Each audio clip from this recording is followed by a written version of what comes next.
नमस्कार। बाखबर में आपका बहुत बहुत स्वागत है। मैं हूं योगी राज योगेश। प्रोग्राम में आज चर्चा करेंगे शिक्षक दिवस की। दरअसल आप ये देखिए, ये प्रोग्राम हमारा उन तमाम शिक्षकों को समर्पित, तमाम उन गुरुओं को समर्पित जिन्होंने इस प्रदेश के असंख्य बच्चों को भविष्य संवारा, उनको नए तरीके से गढ़ा और उन पदों पर पहुंचाया जिनके वो हकदार थे। शिक्षक दिवस पर हम ऐसे शिक्षकों के प्रति यही कृतज्ञता भाव ज्ञापित करते हैं और शिक्षकों को याद करते हैं। ये हमारा अंक भी आज उन्हीं को समर्पित है। तो शिक्षक दिवस पर आज राज्य स्तरीय कार्यक्रम भोपाल में हुआ, जिसमें मुख्यमंत्री, राज्यपाल शामिल हुए और शिक्षकों के लिए बहुत सारे घोषणाएं हुई। सबसे प्रमुख घोषणा तो ये थी कि चौथा समयमान वेतनमान शिक्षकों को दिया जाएगा। तो एक बहुत बड़ा तोहफा शिक्षकों को मिला। सरकार शिक्षा के क्षेत्र में नित्य नए नवाचार कर रही है, नित्य नए नूतन प्रयोग कर रही है और शिक्षा के स्तर को ऊंचा उठाने के हर संभव प्रयास कर रही है। सीएम राइज स्कूल उसी की श्रृंखला की एक कड़ी है। इसके अलावा कई छोटे ग्रामीण अंचलों के स्कूलों को अपग्रेड करने के काम किए जा रहे हैं। तो बहुत सारे प्रोग्राम चलाए जा रहे हैं। शिक्षकों का सम्मान बरकरार रहे, इस बात के भी प्रयास किए जा रहे हैं। वरना एक समय यह था कि शिक्षकों को कर्मी बना दिया गया था, लेकिन आज अध्यापक और गुरुओं को उनका वो सम्मान, वो दर्जा मिला। तो आज बाखबर में इसी सब बात पर चर्चा करेंगे। चर्चा शुरू करने से पहले देखते हैं आज किसने क्या कहा। शिक्षक दिवस की मेरी अपनी ओर से प्रदेशवासियों, देशवासियों को सभी को बहुत बहुत बधाई।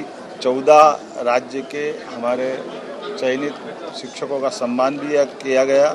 एक घोषणा हमारे द्वारा और आज की गई है। शैक्षणिक संवर्ग सहायक शिक्षक, शिक्षक तथा नवीन शैक्षणिक संवर्ग प्राथमिक एवं माध्यमिक शिक्षकों को क्रमोन्नत योजना प्रभावशील होने से चतुर्थ समयमान वेतनमान के लाभ के समरूप चतुर्थ क्रमोन्नत वेतनमान का लाभ दिया जाना है, जिसमें लगभग 1,50,000 से ज़्यादा शिक्षक लाभान्वित होंगे। 2025-26 में ही राज्य सरकार को इसके माध्यम से 117 करोड़ की राशि का वित्तीय भार आएगा। लेकिन हमने राज्य के शैक्षणिक जगत की भलाई के लिए, हमारे शिक्षकों के उत्कृष्ट योगदान के लिए प्रोत्साहन स्वरूप हम अपने शिक्षकों के साथ सरकार खड़ी है और उनके हक का पैसा उनको हम देने की घोषणा करते हैं।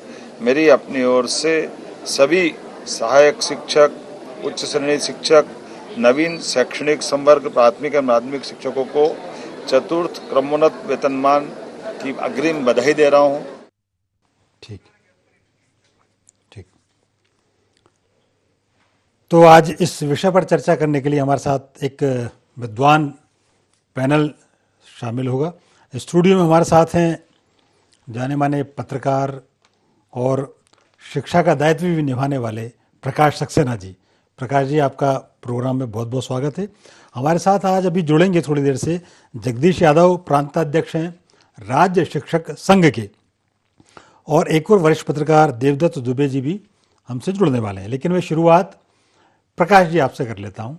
आज शिक्षक दिवस पर शिक्षकों के प्रति एक सम्मान का भाव, कृतज्ञता का भाव ज्ञापित किया जाता है। एक बड़ा प्रोग्राम आज मध्य प्रदेश में हुआ। तो एक तो थोड़ा सा आप शिक्षक दिवस के बारे में थोड़ा सा ब्रीफ करें, और ये जो सरकार के जो प्रोग्राम्स है, सरकार की जो नीतियाँ चलाई जा रही हैं शिक्षा को लेकर, वो कैसी हैं, कितना उनको माकूल मानते हैं?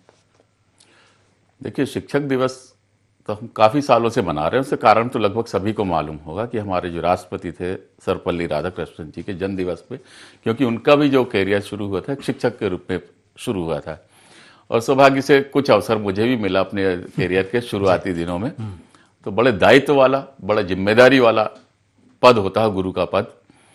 और उसकी थोड़ी दार्शनिकता पे जाऊंगा। हमारे जो वेदों का त्रिनेत्र का है ज्योतिष जी, उसमें जो गुरु शब्द आया है वो एक सबसे बड़े ग्रह के लिए है जो ज्ञान का ग्रह है।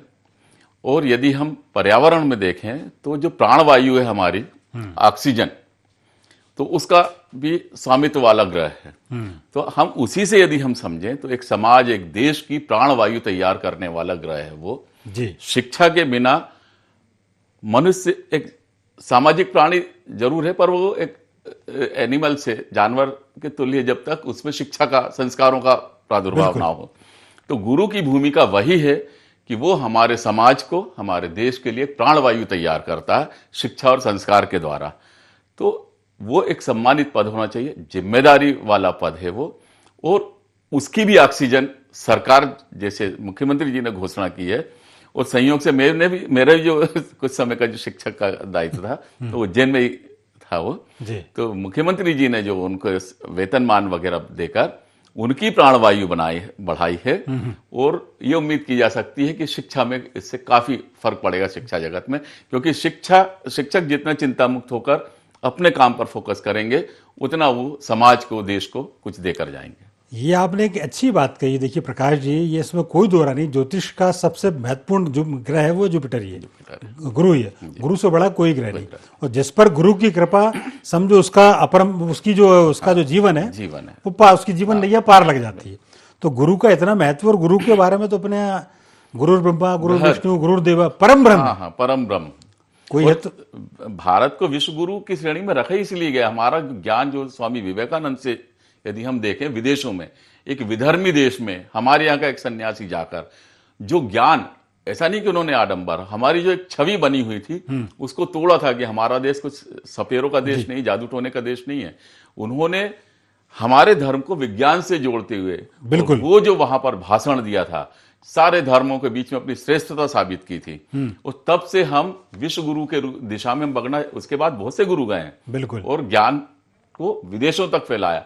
पूरा विश्व आकृष्ट है। बिल्कुल नहीं, पूरा दुनिया आज भी भारत के वेदों, गीता और जो प्राचीन ज्ञान है, चाहे योगा हो चाहे म्यूजिक हो, इसके पीछे पूरी दुनिया पगलाई हुई है, जिसका गुरुत्व भारत के पास है। भारत के पास है। तो ये आपने उसके पीछे क्या है कि हम क्या आडंबरों में यदि नहीं उलझे तो हमारा श्रेष्ठ धर्म है, बिल्कुल, जो टोटली वैज्ञानिक धर्म है।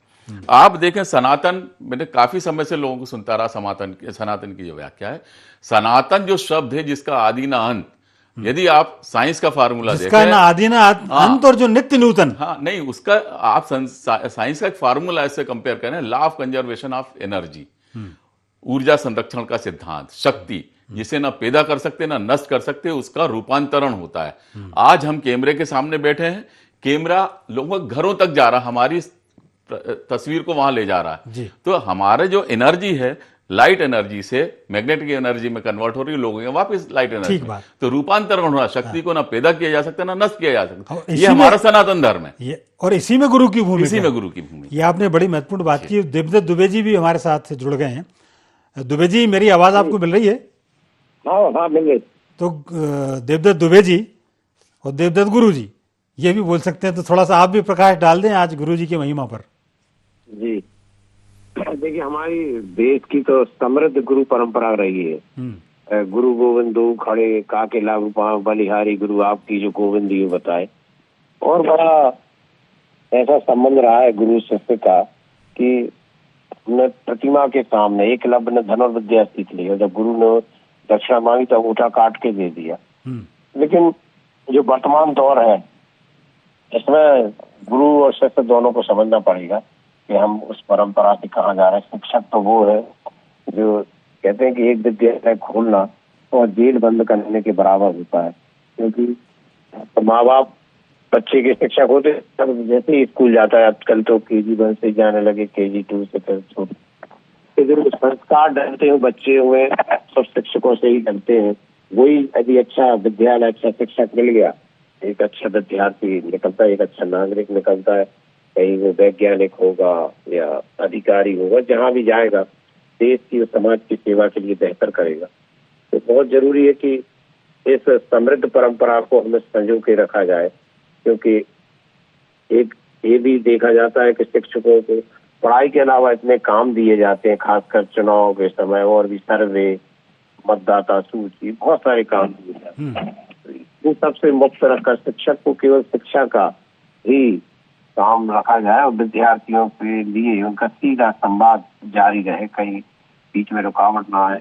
आज वेतन बहुत अच्छे हो गए शिक्षकों के, लेकिन अभी की कमी है, उनकी भर्ती हो जाए। वाकई में यदि शिक्षक सही मिल गया तो कुम्हार जैसा है जो घड़े को, आग मिट्टी को आकार दे देता है, फिर उसकी कीमत बन जाती है। ऐसी इंसान की कीमत बन जाती है। हम लोग तो बचपन के गुरुओं को आज भी याद करते हैं कि वो कैसे हमें छोटी छोटी गलती पे पनिश करते थे, लेकिन वो आज लगता है कि यदि पनिश नहीं किया होता तो हम उस रास्ते पे नहीं चल पाते। वो पनिश क्या, वो तो प्रसाद था एक तरह से उनका। बिल्कुल, हाँ। हमारी श्रद्धा भी वैसी हुआ करती थी। अब आजकल तो कितनी घटनाएं योगी जी आप देख रहे हैं कि यदि शिक्षक ने डांट दिया तो दूसरे दिन प्राइमरी मानवाधिकार के चक्कर लगा रहे हैं शिक्षक, हमला कर रहे हैं जी, या शिक्षक कहीं कहीं पी के स्कूल में जा रहे हैं और धुत पड़े हैं। ये जो गिरावट नहीं आनी चाहिए, ये बहुत बड़ा संबंध है और इससे ही परिवार, समाज, देश का निर्माण होगा। ये देवदत्त जी आप बहुत बढ़िया आपने बात कही। आप ये देखिए कि शिक्षा का प्रोफेशन आज भी इतना नोबल प्रोफेशन है, इतना सम्मानीय प्रोफेशन है। आप ये देखिए कि आप दुनिया का सब सर्वोच्च पद भी आप प्राप्त कर लें, लेकिन यदि शिक्षक जहाँ भी किसी को मिलेगा तो उसका पढ़ाया हुआ यदि बच्चा सामने आएगा तो तुरंत पैर पड़ेगा उन शिक्षक के, चाहे उसने प्राइमरी में पढ़ा है, चाहे मिडिल में, चाहे कॉलेज में। ये दर्जा केवल शिक्षक को प्राप्त है, ये किसी कलेक्टर को प्राप्त नहीं है। कलेक्टर साहब दिख जाएंगे तो कोई ज़रूरी नहीं उनको कोई पैर पड़े, लेकिन शिक्षक के पैर आज भी बच्चे पढ़ते हैं। ये गुरु की दी हुई शिक्षा, उनके दिए हुए संस्कार है। तो आज भी शिक्षा का संस्कार, शिक्षा का सम्मान आज भी जीवित है। एक बात ये ज़रूर है कि वेस्टर्न कंट्रीज़ में थोड़ा सा शिक्षा के मॉडल्स अलग हैं और वहाँ जो प्राइमरी लेवल का टीचर है वो सर्वश्रेष्ठ पद उसको माना गया, और हमारे यहाँ कॉलेज गेट एजुकेशन के पद को बड़ा प्रतिष्ठा का प्रश्न माना गया, जबकि बच्चे के संस्कार प्राइमरी लेवल से डेवलप हो जाते हैं। इस पर भी आप अपने विचार रखें।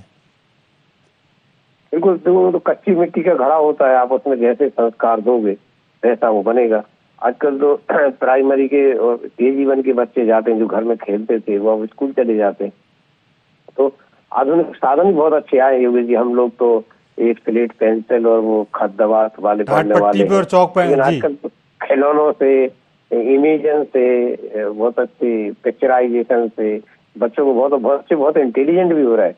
अपने जमाने में प्रतिस्पर्धा नहीं थी योगी जी, आज तो एडमिशन के कट ऑफ 99 और 100% तक जा रहे हैं। तो ये बात बिल्कुल अब दौर में परिवर्तन आया है, लेकिन वाकई में आज भी जो आपने बात कही बिल्कुल सही कही। मैंने तो ये देखा कि कई बार मोहल्ले का बदमाश भी सबको बदमाशी करेगा, लेकिन गुरु यदि दिख रहे हैं, पान खाया है तो पान एक तरफ फूंक देगा, बीड़ी पी रहा तो उधर फेंक देगा और गुरु के प्रणाम करेगा और एक तरफ खराब हो जाएगा। तो गुरु के प्रति आज भी आदर है, ये बिल्कुल बना रहना चाहिए। आदर और गुरु का जो प्यार है, छात्र के प्रति जो भाव है, वो बना रहना चाहिए, क्योंकि इसी से सब कुछ निर्माण होगा। यदि ये प्रक्रिया बिगड़ गई तो फिर आप कितने जेल खोलोगे, कितने आप नशा मुक्ति केंद्र खोलोगे, समाज कहाँ जाएगा इसकी आप कल्पना नहीं कर सकते। ये कड़ी बहुत महत्वपूर्ण। परिवार, हम देश में हमारे जो हमले हुए वो परिवार परंपरा थी, जो समृद्ध परिवार, संयुक्त परिवार की परंपरा थी, वो ध्वस्त हुई। और दूसरा ये स्कूल में शिक्षक और शिक्षक के संबंधों में थोड़ी सी जो नेगेटिविटी आई है, इन दो चीजों से ही हम जो आज गिरावट देख रहे हैं, संस्कारों की जो विघटन देख रहे हैं, समाज में जो कलह देख रहे हैं, सही बात। इन्हीं के कारण ये दो चीजें हमारी समृद्ध थी और ये दोनों सुधर जाए तो भारत है तो दुनिया उसको देखती है दांतों तले उंगली दबा के। बिल्कुल, भारत फिर विश्व गुरु की श्रेणी में शामिल हो जाए। एक सवाल प्रकाश जी आपसे, ये देखिए इसमें तो कोई दो राय नहीं कि गुरु की महिमा अपरंपार है। गुरु की महिमा को आप कमतर कह ही नहीं सकते, ना आंक सकते, लेकिन बहुत सारे परिवर्तन आए इस दौर में, आपके हमारे समय से लेके, हमारे पूर्वजों के समय से लेके आज तक पूरी की पूरी शिक्षा व्यवस्था में। एक जिसका जिक्र हाल ही में देवदत्त दुबे जी ने भी किया कि कंपटीशन कहाँ पहुँच गया, मतलब 90% तो आज का कोई महत्व नहीं रहा। तो ये जो एक प्रतिस्पर्धा जो बढ़ रही है, ये कितनी अच्छी है या कितनी नुकसानदायक? नहीं, अब पहले से बचपन तो खत्म जैसा हो गया। आज 3 साल के बच्चे को नर्सरी स्कूल में भेज दिया जाता है और पेरेंट्स की एक उम्मीद रहती कि ये बहुत जल्दी ग्रेस्प कर ले, ऐसा मानना है कुछ लोगों का कि जो बाल मन होता है उसकी स्मृति तेज होती है, उसकी मेमोरी जो है, स्टोरिंग कैपेसिटी, जो हमारी हार्ड डिस्क जो जिसे कह सकते हैं, वो अच्छी होती है। एक लाइन बस मैं आपको टोकूंगा, फिर आप अपना कंटिन्यू करना। आपने कहा कि KG1 KG2 में ही बच्चों को 3 साल की उम्र से भेज दिया था। भगवान कृष्ण जिनका जिक्र हम करते हैं, जिनका संदीपनी आश्रम में वो शिक्षा लेने आए थे, 11.5 साल के हो गए थे तब उन्होंने उस समय की KG1 में एडमिशन लिया था। तो कहने का अर्थ है कि जब पूरा परिपक्व बच्चा हो जाए तब यदि उसकी एजुकेशन आरंभ की जाए तो बेटर है। आजकल तो बच्चा को ये मानते हैं पेरेंट्स भी, कह रहे यार ये मस्ती कर रहा है, इसको भेजो स्कूल। नहीं तो जैसे अभी देवदत्त दुबे जी ने जैसा बताया था कि जो आजकल मारने पीटने वाली घटना, जी हम लोग थे रफ टफ जिंदगी जीते थे। बचपन हमारा खेलने में जाता था। हाँ। हम शारीरिक मेहनत करते थे, मतलब जो भाग दौड़ जो हमारे खेल भी होते थे, फील्ड के खेल होते थे। अब वो कमरे के खेल हो गए, मोबाइल, कंप्यूटर वगैरह। बिल्कुल, मैं इस पे आऊंगा आपके पास, चूंकि जगदीश यादव जी हमारे साथ फोन लाइन पर जुड़े हैं। जगदीश यादव जी, प्रोग्राम में आपका बहुत बहुत स्वागत है। धन्यवाद सर, नमस्ते। ये जगदीश यादव जी प्रांत अध्यक्ष हैं राज्य शिक्षक संघ के। यादव जी, एक तो आज आपको मुख्यमंत्री जी ने तोहफा दिया जी, तो आपकी तो बल्ले बल्ले है, निश्चित तौर पर खुश तो होंगे ही आप। बिल्कुल, प्रदेश के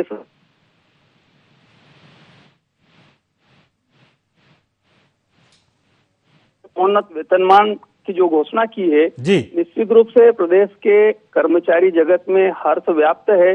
लेकिन मैं आपको अवगत कराना चाहता हूँ कि ये 35 वर्ष में मिलेगा और ये उन लोगों को मिलता है जो बहुत कम उम्र में जिनकी नौकरी लग जाती है, जिनको चौथा क्रमोन्नत वेतनमान मिलेगा। 2 क्रमोन्नतियां मिलती है 12 साल में, 24 साल में, और प्रति मिलती है 30 साल में। 35 साल में बहुत कम लोग रहते हैं, लेकिन फिर भी सरकार का बड़ा ऐतिहासिक फैसला है, बहुत अच्छा फैसला है, कई लोगों को इसका लाभ मिलेगा।